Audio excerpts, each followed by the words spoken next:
excited! How to intuitively plan for your business to complement your lifestyle design. I'm excited to join you today to discuss an element of business building that eludes the best of us on any given day: planning. How do you plan for your business, day, and other parts of your life? Why do we struggle so much in this area of getting a plan to work for us rather than a plan that works us into the ground? I have a few theories that I'll share with you in a moment and then dive into the content for today. So here's what we'll look at today: how to set doable goals each day that don't sacrifice freedom, how to plug time, money, and energy leaks and create better boundaries that you can commit to, how your money story may be the reason you're playing small in your business. Are you excited? Because I am. Get ready with paper and pen, and for the next 20 minutes I will dive into our content. And first we'll start with a few journaling questions to see where you are when planning and following through on your plans. Here are a couple of things to keep in mind, because I know as women we like to overthink and doubt ourselves even as we do the inner work. So first, come to today with an open, curious mind. As you go through the material, pay attention to the direction of your thoughts, not to judge them, but just to know where they go when certain things come up, like planning, structure, and sticking to it. Also, notice where you feel in your body. As you spend time with me, are there any aches and pains in your body, and where do you feel them? How is your breathing? This is a good practice to stay connected and grounded through any kind of planning. It gives you a heads up earlier on where fear or resistance resides, including past trauma when it comes to plans that went south or beliefs around the goals you make. When you feel something, you want to acknowledge this with a touch, shake, stretch, or some kind of movement, and lots of water to hydrate. I'd like to start with a story about my adventure with the above topics and how they relate to our larger theme: creating a business that honors your time and energy needs while expanding and creating the impact you desire.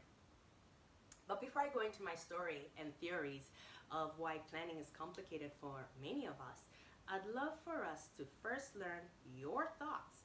They're what's important here. So with pen and paper, write down all that comes to mind when I ask these questions. Ready? Feel free to pause the video as you answer the questions. First question: what was your childhood experience when it came to planning? Second question: who was the primary planner in your family? The community or the place where you spent most of your growing up years?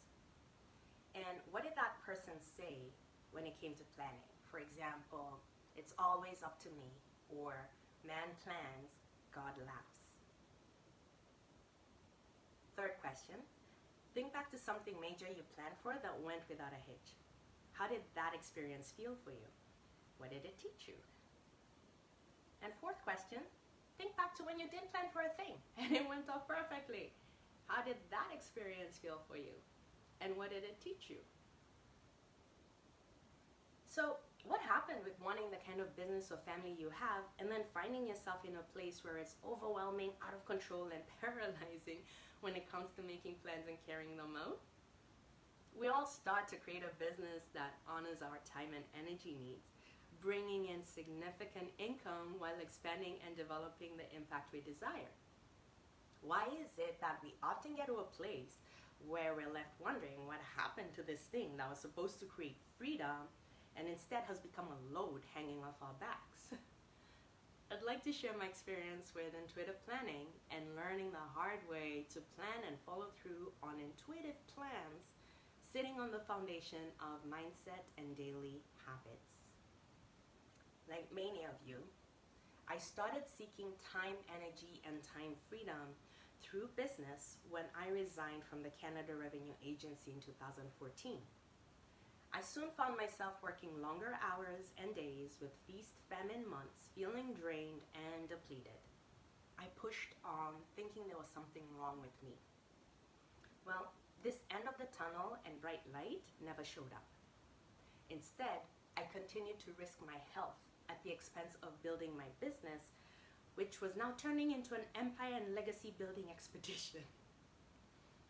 I didn't have a lot of the mental energy required to be present with those I loved, and I felt all sorts of things during this time: guilt, shame, fear, anxiety, ambition, and desire. I believed entirely in my dream and felt there had to be a better way, even as I pushed and exerted myself.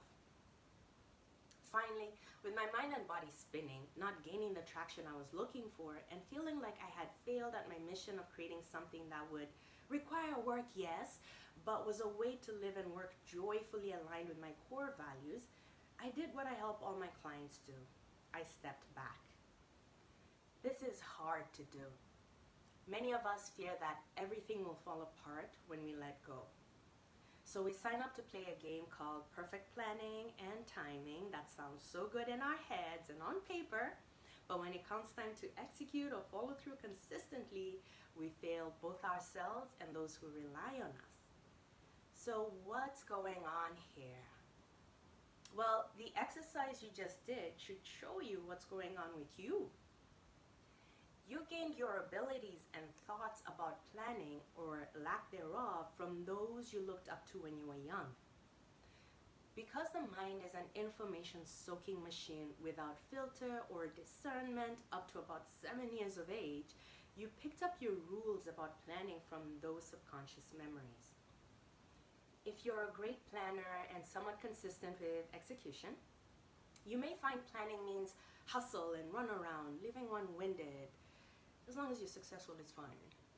If you observed all except the planner being put first, you might now see why you put yourself or any part of your life last. If you have memories that left an impression, this created a blueprint around planning.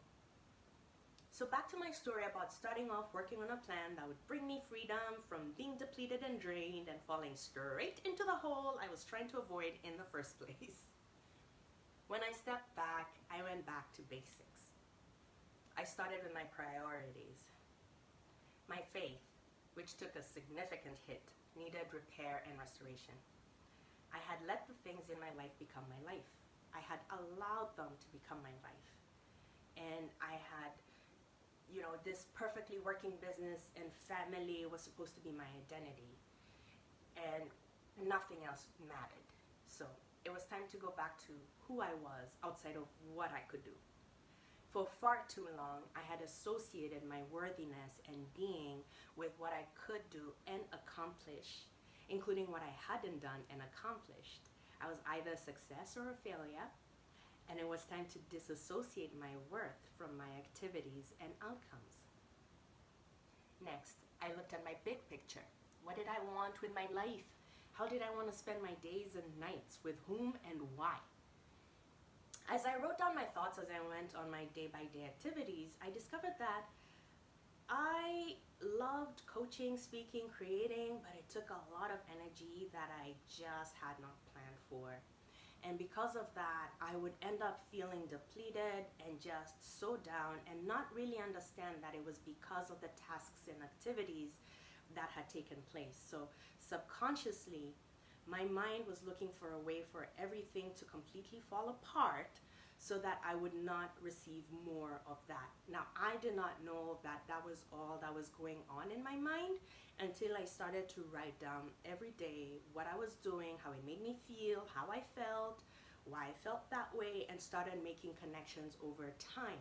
It did take months of writing down to start picking up the connections, to start seeing what was happening. So this is what I did. I switched to how to set doable goals each day that doesn't sacrifice freedom. And this is how I approach my days and show my clients to do the same.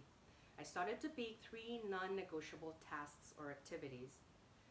These are the ones you will complete each day, no matter what. It means 3 things in the different parts of your life that require your attention.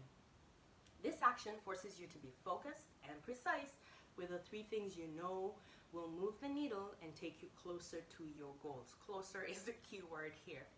Your 3 non-negotiables are part of your bigger picture. So say you want to make $50,000 this year. What 3 things can you do today that will move you closer to your goal? Now I mean closer. Some people think, well, $50,000, then my goal is to speak with 10 people and sell 10 courses and I've made $10,000. Then the day ends and they wonder why nothing worked. Instead, I invite you to get grounded, clear, and centered and pick the 3 things you can do today that will get you closer to the $50,000. And these tasks or activities must be at your level and where you are. So, for example, for one person, the 3 non-negotiables may be, speak to event organizers and see if you can speak at an event. Put an offer out on email or social media. Ask people to be joint venture partners for your offer. Those are 3. For another, it may be create a draft for a free workshop. Start working on your content. Pay a graphic designer for the ad. The third one could be decide on the date and the venue. Is it a coffee shop? Is it online? Is it a church basement? What is it? The point here is this. Every day, create 3 non-negotiable goals you will complete no matter what for the day. And it contributes to the bigger goal. So in this case, it's to bring in $50,000 in income. Now, how do you know what goals to set each day or what time to do them? And this brings us to how to plug time, money, and energy leaks and create better boundaries you can commit to. Think about your 24 hours in a day as a bank account. Spending your 24 hours is up to you. Okay, let's journal around some questions, okay? So with paper and pen, write down all that comes to mind. Feel free to pause the video as you answer the questions. Ready? First question. What is the first thing I tend to do when I wake up in the morning?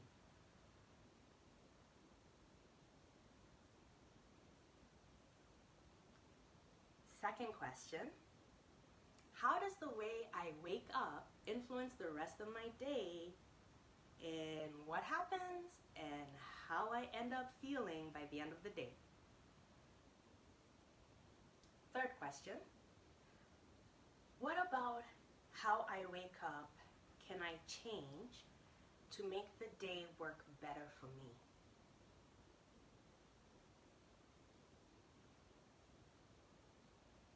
If you don't really have any answers, that's fine. Stay curious. Let the answers come to you over the next few days, okay? This is not an opportunity to overthink. So here's what I discovered about how I ran my business and life before and the difference now. I didn't pay attention to my hours or energy. I ran with whatever faced me that day, thinking I had no say. Until I realized that just like money, even if you have obligations and responsibilities, you are the steward of the way you spend your time and how you live. And that if you're missing in the driver's seat, you're letting everyone else decide how it should go. So I started to look at how my energy was spent by how I felt as I did things and interacted with others, and started to simplify my life to what was essentially important. So in business, out of all the many marketing things that you can do, I suggest you pick 1 or 2. And really, look at the 1 or 2 things that have brought you money, and then just focus on them. Now, for some people it may be paid promotions on YouTube or another social media outlet. For others it may be speaking online for free. For others it may be joint venture partnerships. Others it may be email marketing. So I have a mixture of all these different marketing techniques. However, I added these skill sets over time. Knowing your skill set and your level is essential. This is what I mean. Thinking you need a podcast, which will bring you loads of money when you don't have an audience, the patience of years of consistency to build it, or a funnel in place for sales, is asking a lot of you as a marketing plan. Go back to basics. What are you selling? Who will buy it and why? Where can you find them? End of story. Also, keep the big picture in mind. As long as you're working on 3 non-negotiables a day, it doesn't matter that you may feel behind or that you have so much left to do. It's that you're focused on the 3 things you've decided to work on that day that you know will help you reach your goal. Remember, the day will fly anyway. 24 hours will fly anyway. And if you need proof that this technique won't work, I invite you to look at how you're already spending your time and energy, and imagine if you worked on 3 things a day, what would happen to your goals? When picking your 3 non-negotiables, intuitively plan for the best fit. So start stretching that muscle because you want to achieve your goals without sacrificing freedom. So let's journal around this so that you can see what I mean, okay? Question 1. How am I when it comes to asking for help? Do I quickly ask for help or not? Question 2. When I ask for help, am I clear with what I want and then leave the person to help or not? Question 3. When was the last time I let someone help me without feeling guilty, trying to help them out or make it up to them? Question 4. What stops me from asking for the help I need? Question 5. Is what stops me from asking for help more important than finding a way to reasonably manage my life and work for a healthy balance? Okay. So let's quickly look at energy, time, and money leaks.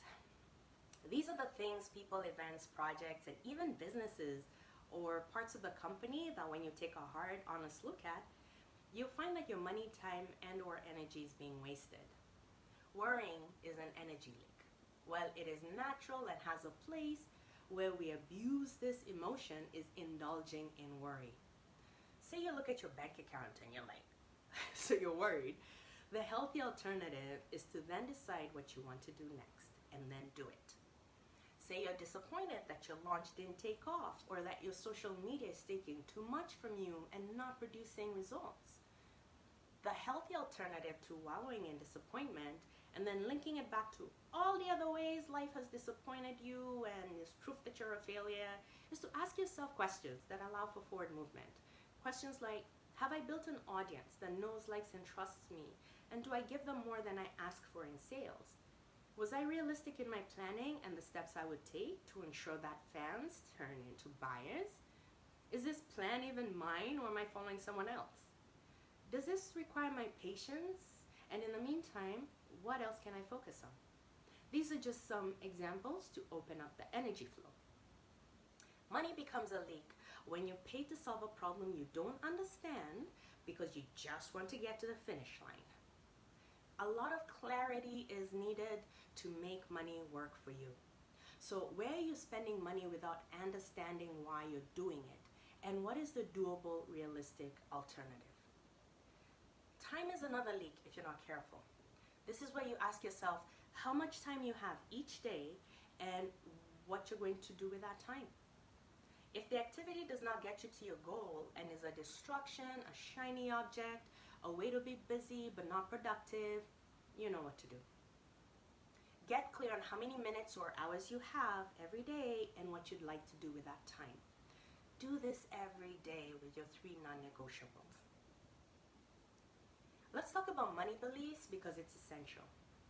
If you don't have a solid, healthy mindset around money, this will impact what you believe about work, pay, and time. So here are 3 journaling questions to help you make some decisions today. Ready? Feel free to pause the video as you answer the questions. First question, what did money and work look like to you growing up? What did the people closest to you do and say about money? And what did the experiences teach you? Who was the primary influence growing up? And how did that person or people handle money? Last question. When you think about money and working, where did you get your ideas from? And how have they differed as you age and as you expand? We've covered a lot of material today. How to set doable goals each day that don't sacrifice freedom. How to plug time, money, and energy leaks and create better boundaries you can commit to. And how your money story may be the reason you're playing small in your business. I trust you started making connections and will move with more intention and purpose in your day no matter what you face. When you create your non-negotiables, keep all this in mind. Time, energy, and money. Make your goal something you do so that it frees you up for all your other responsibilities and obligations. It keeps you from feeling guilty or worried. Pay attention to the leaks in your business and life and start making decisions around boundaries, follow through, and better planning. Also, pay attention to your money story and transform it into something healthy that grows along with you. It's been my pleasure spending time with you today, and I hope you got as much value from this recording as I intended. I look forward to hearing from you. I am on social and successfulandsmart.com. So I'm Julia Kasieva-Carter, the founder of Successful and Smart Business Coaching. I transform the mindsets of ambitious women solo business owners to operate in a state of abundance. This enables them to expand their visions and operations, make the impact they desire, and finally put an end to playing small, living within what they think they should do. You are born to create, and that beautiful life and business are well within your zone if you start to go inward and work each step, each day, around the things you can sidestep so that when you look back, you can say, I did it. I